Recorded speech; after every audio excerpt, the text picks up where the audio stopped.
d'administration de la STS du 13 mai 2020. Premièrement, je tiens à remercier les citoyens, les usagers et les gens présents. C'est quand même une situation très particulière. Nous vivons une situation avec le COVID qui fait en sorte qu'on doit revoir nos façons de faire. Donc, je tiens à remercier l'ensemble des employés en passant et la direction pour leur contribution à cette période des plus critiques et aussi le conseil d'administration. Pour les gens qui ne connaissent pas le conseil d'administration, on a comme vice-président M. Pierre Tremblay, comme citoyenne Mme Dany Grondin, comme citoyen représentant le transport régulier. Mme Grondin représente les gens du transport adapté et M. excusez-moi, M. Éric Deslauriers qui représente les gens du transport régulier. Aussi, parmi les élus, on a Mme Chantal L'Espérance, Mme Évelyne Baudin et M. Pierre Havard et moi comme président, Marc Deneau. Donc, c'est une première pour nous d'avoir un conseil d'administration enregistré. En même temps, on s'en sert peut-être pour projet pilote qu'on pourrait voir si on peut le faire de façon permanente. On parle souvent de mobilité durable, je pense que c'est un bel exemple dans ce sens-là. On irait avec l'adoption de l'avis de convocation et du certificat de signification. Lecture et adoption du procès verbal de l'Assemblée ordinaire du 8 avril 2020. Membre du conseil d'administration, est-ce que ça représente les discussions? Si jamais ce n'est pas le cas, peut-être juste vous manifester dans le clavardage ou de façon verbale. Conforme. Donc, moi, M. Deneau, j'avais juste remarqué, je ne sais pas si... Je pense qu'on avait oublié d'inscrire José Cloutier comme dans les présences. Ça se peut-tu? Ça se pourrait. Je n'ai pas remarqué. Si elle n'est pas marquée, on va le modifier. José est à l'écoute présentement, donc on va modifier le procès verbal pour faire la correction, pour ajouter Mme José Cloutier. Et en passant, parmi les gens présents, oui, on a l'ensemble des directeurs qui sont présents. Autant Mme Suzanne Méthode, M. Michael. Michael, es-tu présent? Oui, ben, je suis là. OK. Mais il n'est pas sur le dernier PV. Tu n'es pas sur le dernier PV. Est-ce qu'on les met de façon... Patrick, est-ce que de mémoire, est-ce qu'on les met toujours, les membres du conseil d'administration présents? On ne met pas les gens qui ne font pas partie du conseil d'administration, si je me souviens bien. La direction ne sont pas là. OK. Donc, il n'y a pas de correction à faire. En fait, il me semble qu'il y avait 3 noms, moi, que j'avais remarqué. Il y avait des membres de la direction qui étaient nommés. C'est pour ça que j'ai parlé de José Cloutier, mais effectivement, je pense qu'il manque peut-être d'autres. En tout cas, ce serait à valider, là. On va le vérifier. Mais entre-temps, qu'est-ce qu'on peut vous confirmer aux gens qui sont ici, qui sont présents en ondes? C'est que présentement, on a Mme Suzanne Méthode qui est présente comme directrice des finances. On a M. Michael Gauthier du service des ressources humaines. On a M. Louis Andrénaud qui est au point de vue marketing et aussi du CMDS qui est présent. Et bien entendu, le directeur général, M. Patrick Dobson et M. Stéphane Veilleux, est-ce qu'il est présent aussi? Oui. Oui. M. Stéphane Veilleux. Est-ce que j'oublie quelqu'un? On a parlé de José tout à l'heure. Donc, on fait le tour. Bon, merci beaucoup. Donc, on serait rendu à l'adoption de l'ordre du jour. Est-ce qu'il y avait des sujets ajoutés à l'ordre du jour? On a une résolution qu'on propose d'ajouter suite à la période de questions. Parfait. On aimerait la résolution en lien avec le sujet discuté en atelier de travail, en lien avec les inconvénients causés par Bitfarms à la STS. On pourrait le mettre dans Affaires nouvelles 14A. On s'est rendu à la période des questions des personnes. On vous dit présentes habituellement, mais dans ce cas-là, elles ne sont pas présentes. On a reçu une correspondance de M. Robert Daigle. Monsieur le directeur général, est-ce que vous pouvez la lire? En fait, je peux vous la résumer, mais c'est en lien avec Bitfarms et le bruit. Donc, il nous demande d'appuyer un projet d'analyse de bruit 360. Présentement, on entend beaucoup parler des gens qui sont de l'autre côté de la rivière, mais le bruit nuisible aussi pour les gens là, qui sont plus au sud. Donc, il nous demande si on peut avoir une résolution pour appuyer cette démarche-là. Parfait. Donc, on va le traiter tout à l'heure à 14h pour Affaires nouvelles. C'est la seule question qu'on avait reçue. Oui. Parfait. Au point 5, rapport des activités 2019. Merci. Premièrement, je tiens à féliciter les gens de la direction qui ont travaillé sur ce rapport. C'est une première d'avoir un rapport annuel aussitôt. Je pense qu'au point de vue organisation municipale, on va donner l'exemple aussi d'avoir au début du printemps ce rapport. Dans les faits saillants qu'on peut y retrouver, est-ce possible, Patrick, de l'avoir peut-être sur l'écran ou pour les gens du conseil d'administration? Est-ce que vous l'aviez, déjà? Donc, on peut peut-être l'avoir sur l'écran. Parmi les enjeux principaux, c'est sûr qu'on parle de l'augmentation de l'achalandage d'environ 2,2 %. Donc, on a quand même, par les gestes qu'on a tous mis en place ensemble, autant la direction que le conseil d'administration, puis l'ensemble des employés, quand on misait sur l'augmentation de la fréquence, l'augmentation de services, en étant la solution pour justement aller chercher une adhésion, une augmentation de l'achalandage, je pense qu'on a visé juste. On est à 7 900 976 000 transports, excusez-moi, pas usagers, plutôt transports. Donc, on est à 24 000 transports d'atteindre le 8 millions, ce que je pense que c'est quand même très significatif au point de vue société de transport de notre ampleur. Je pense qu'on se démarque de façon considérable. Au point de vue l'acquisition de nos véhicules, bien des fois, hein, un des enjeux, c'est la réduction des gaz à effet de serre. On est rendu à 39 des 96 véhicules. Plus de 40 % de nos véhicules sont maintenant des véhicules hybrides qui font en sorte qu'on réduit la consommation de carburant d'environ 30 %. C'est quand même des plus intéressants. Un des enjeux majeurs pour 2019 a été, bien entendu, les ressources humaines, en commençant par les négociations de conventions collectives pour certains secteurs. Donc, ça a été la conclusion de l'ensemble des signatures des 4 conventions collectives. On se questionne bien des fois, qui compose les employés de la société de transport? C'est tout près de 59 employés qu'on a dans l'organisation qui proviennent de 13 pays autres que le Canada. On parle beaucoup d'inclusion sociale ou des personnes immigrantes. Je pense qu'on en est, au point de vue exemple pour Sherbrooke. Aussi, on parlait des enjeux au point de vue ressources humaines. Ça a été tout près de 40 embauches de nouveaux employés. On parle de centaines d'entrevues qui ont été faites pour s'assurer d'avoir les meilleures candidates et candidats. Donc, félicitations aux gens des ressources humaines. Au point de vue réalisation aussi, on a eu le lancement de Parlons STS, une plateforme de sondage au point de vue communication. Les communications ont tellement évolué au cours des dernières années. 2019 a été une année là, où on a mis beaucoup d'emphase sur la communication avec les usagers et aussi avec les changements majeurs qu'on allait faire. Et aussi au point de vue des réseaux sociaux. On a mis beaucoup d'emphase. Point de vue mobilisation, l'inauguration du garage et les travaux pour l'agrandissement, ça se chiffrait à tout près de 6 millions de dollars. Bien entendu, la fermeture de dépôts aussi, l'ajout d'abribus avec des nouvelles façons de faire, entre autres qui sont chauffés au centre-ville, de plus grande dimension pour rendre l'expérience client des plus intéressantes. Et aussi, une chose aussi qu'on doit remarquer, c'est la contribution de la ville qui est à 42 %.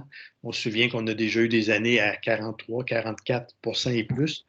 Les revenus autonomes qui sont à 31 %. Donc, on se parle souvent dans un monde idéal, ça serait un tiers, un tiers, un tiers. Les revenus autonomes s'approchent de l'objectif qu'on se donnait, c'est d'avoir un tiers des revenus qui viennent des usagers, un tiers de la ville, puis un tiers du gouvernement du Québec.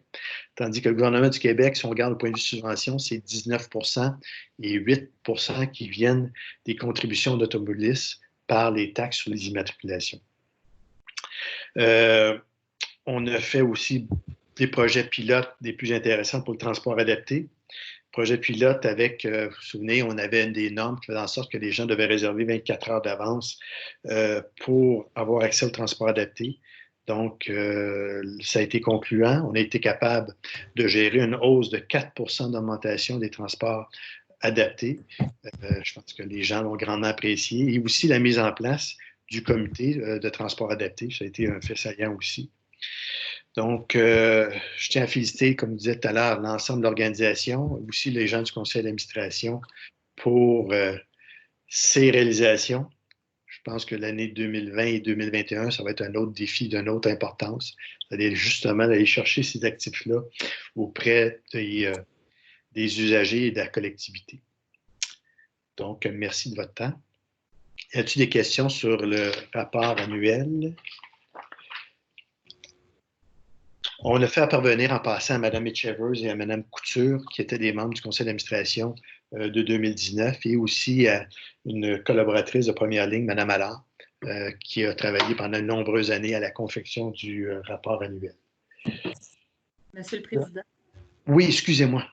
Juste pour savoir, à quel moment est-ce que ça va être disponible en ligne pour que les gens puissent aller le consulter? Ça va être disponible au cours des prochains jours. Ça va être très rapide. Je tiens à souligner que vraiment la facture visuelle du rapport est vraiment, vraiment belle. Par les personnages qui l'occupent? Ou... Ben, autant on a des belles photos des membres de l'équipe et du conseil d'administration, mais c'est surtout que je trouve vraiment qu'il y a eu un beau travail de graphisme là, qui a été fait. Là. Je tenais à le mentionner en même temps. Merci, on en est très fiers. Excellent. Bon, bien, parfait. On serait rendu au point 6, ajout de service à la ligne TAD. Monsieur Tremblay, vous allez faire la présentation? Yes, alors encore une fois, toujours dans le but d'optimiser et améliorer nos services de transport en commun. Et aussi, suite à plusieurs demandes de gens du secteur, alors très heureux de l'annoncer qu'à compter du 29 juin prochain, il y aura un nouveau service de transport à la demande qui sera disponible dans le secteur de Saint-Élie. Alors, un complément de la ligne 80, Calais, Bémont et Val-des-Arbres. Donc, les nouvelles rues qui seront desservies à ce moment-là, la rue Léon Marceau, Jean-Marc Leclerc, Labrec, Aymon, chemin de Saint-Élie à cette hauteur-là, là, avec un rabattement sur le chemin Val-des-Arbres. Alors, pour les gens du secteur, à compter du 29 juin. Et on vous invite, si vous voulez connaître les horaires, on vous invite à le faire sur le www.sts.qc.ca. Merci beaucoup. Alors, oui, excusez-moi. Oui, pas de problème.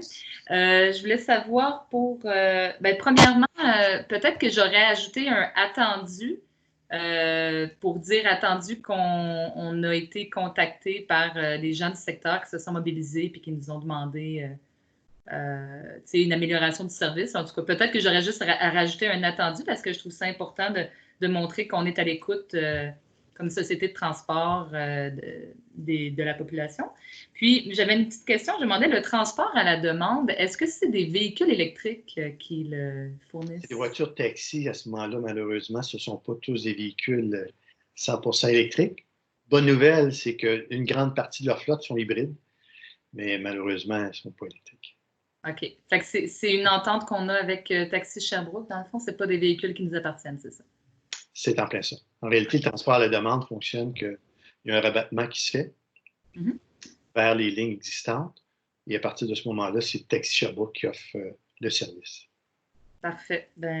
En tout cas, c'est sûr qu'éventuellement, dans le long terme, on aimerait peut-être ça voir à électrifier le transport à la demande, mais je comprends que ce soit en collaboration avec Taxi Sherbrooke puis plus sur un plan d'avenir.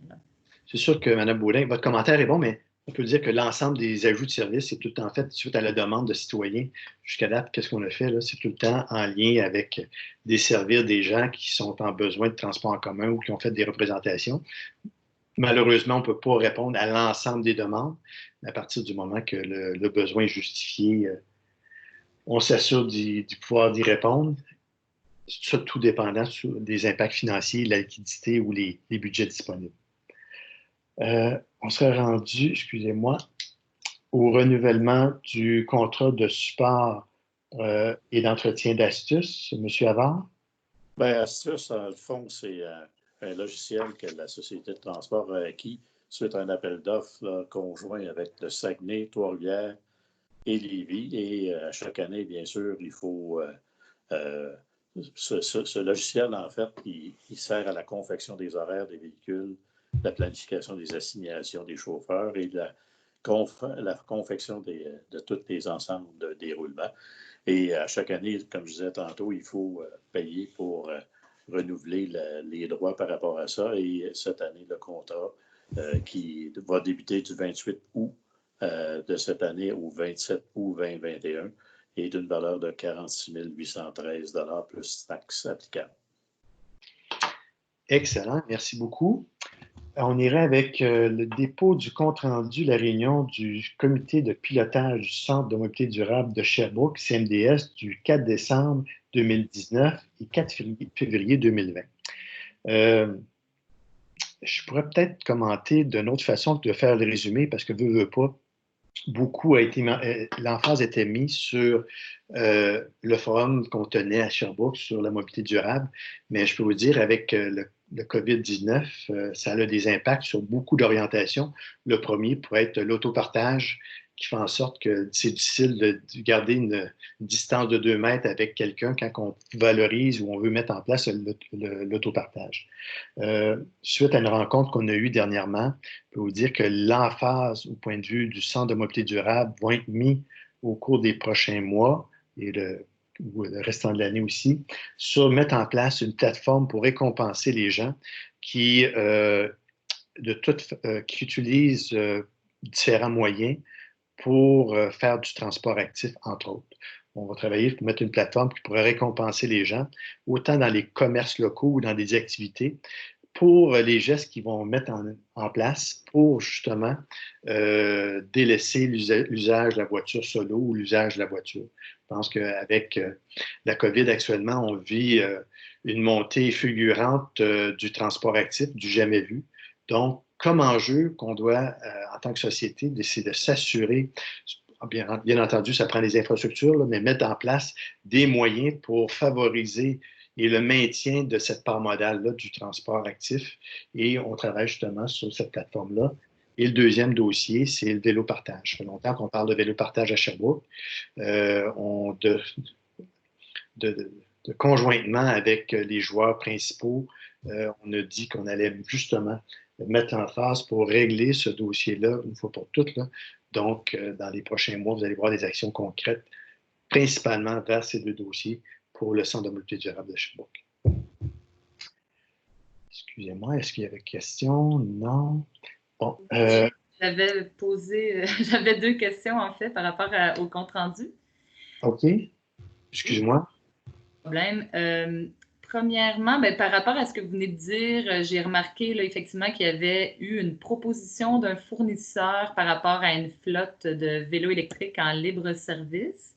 Je voulais juste savoir si on pouvait en savoir davantage, là, mais si vous préférez ne pas nommer le fournisseur publiquement, peut-être qu'on pourra s'en parler en atelier de travail, mais j'aimerais ça avoir plus de détails là, sur la proposition qui a été faite. Là. Vu qu'il n'y a pas de... Le contrat n'est pas concrétisé, on pourrait peut-être plus en parler en atelier de travail et pour ne pas devancer le processus, s'il y a un processus de négociation justement avec le fournisseur en question. Et l'autre question? C'était, il y a dans le compte-rendu du 4 décembre, on parle d'entreprises d'économie sociale, puis on dit qu'on va demander à la CDC de nous suggérer peut-être des entreprises d'économie sociale pour siéger, je crois, au comité, je ne sais pas trop.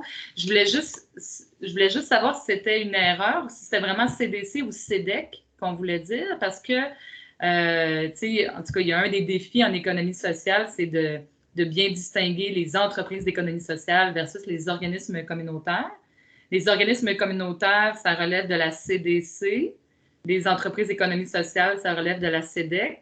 Puis je voulais savoir aussi c'était quoi la source de cette demande-là. Là. C'était quoi le besoin qui avait été évoqué? Là. J'avais de la misère à comprendre en lisant le compte-rendu. En réalité, on cherchait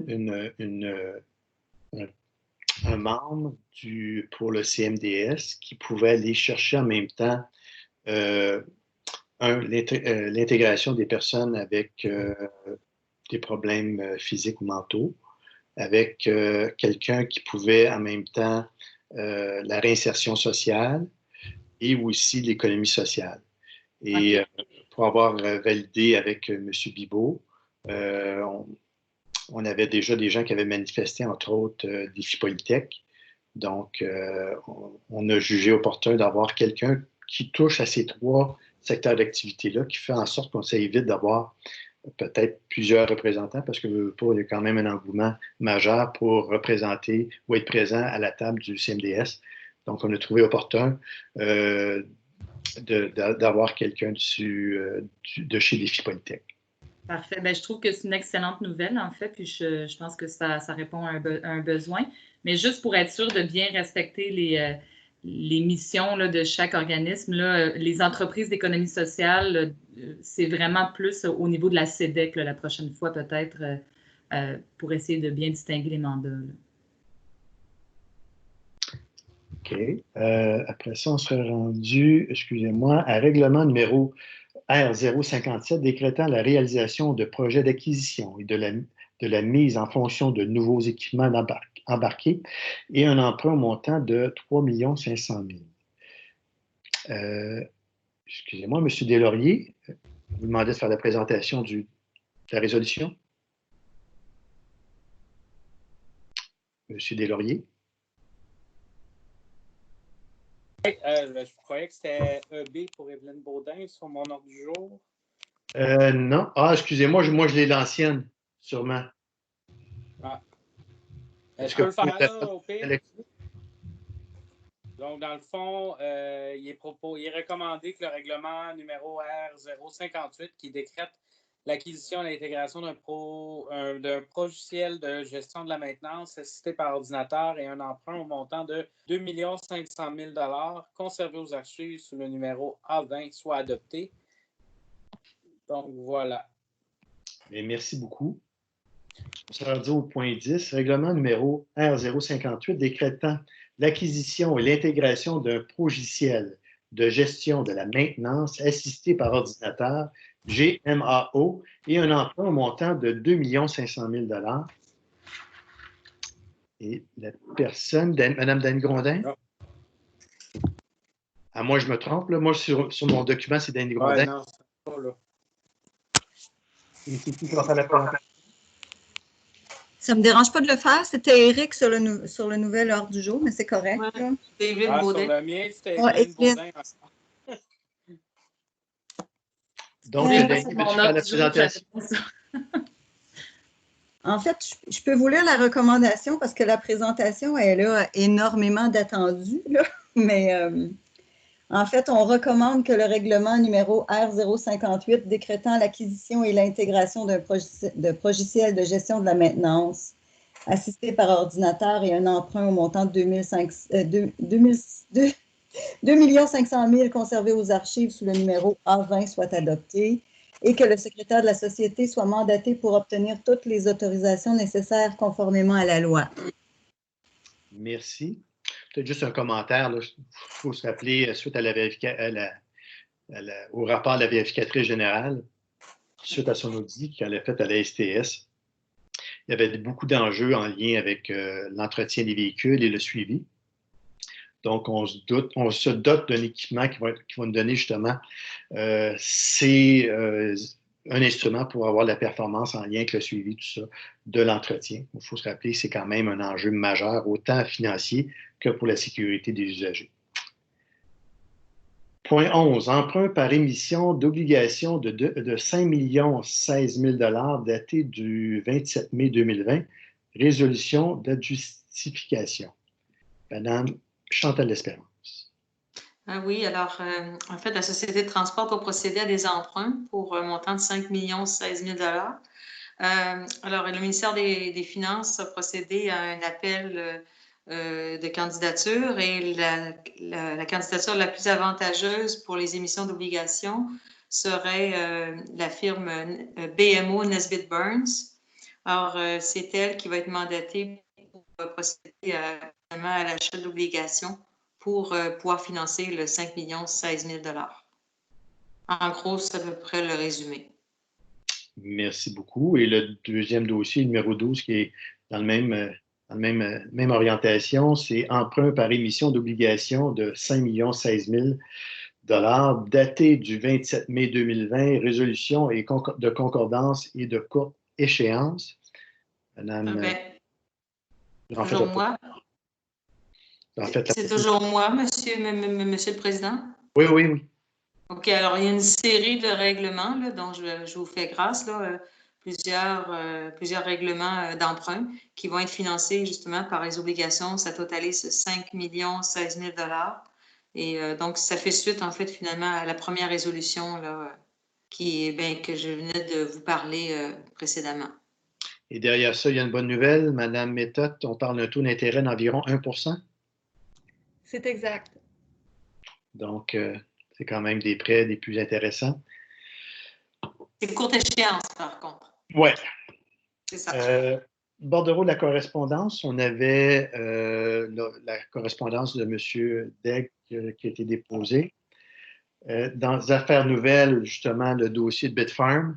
Donc, on aurait une résolution, on vous demanderait d'approuver une résolution pour demander à la Ville qu'elle mette en compte les problématiques qu'on vit avec Bitfarm dans le travail qui se fait pour trouver une solution pour le début du mois de juillet en lien avec des immobilisations qui vont être faites pour régler les problèmes sonores pour le voisinage.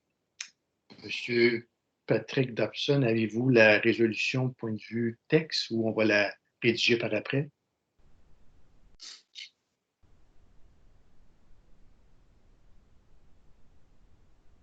J'avais quand même mon micro, pardon. Oui, on a la résolution, on l'a déjà.